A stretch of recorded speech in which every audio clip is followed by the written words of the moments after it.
Guys, and welcome to another quick video. And in this quick video, I'm going to be showing you how you can simply add the ADA coin on your Coinbase mobile app step by step. For some time now, you might have been wondering how you can get your cryptocurrency assets into your Coinbase mobile wallet or your Coinbase mobile app, whichever you prefer. There are many ways through which you can either purchase or receive the ADA coin on your Coinbase. If you select the receive option, you simply click on receive, where you simply click on Litecoin or whatever and search for ADA, ADA, that's Cardano.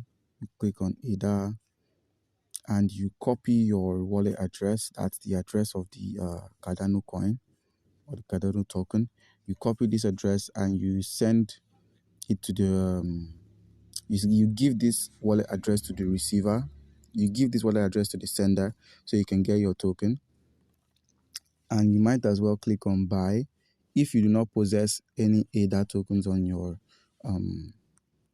Coinbase or whatever wallet your ADA is stored.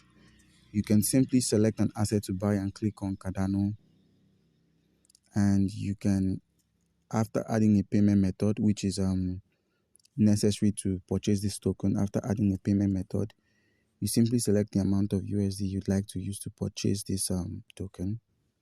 Once you've selected the amount, it would be taken from your debit or your credit card, which has been added to Coinbase Mobile. Alright guys, and in those simple steps, you have simply purchased or received your ADA token. It's quite easy. Comment down below if you have any questions concerning how you can go about this, and you'll be given an answer. Thank you.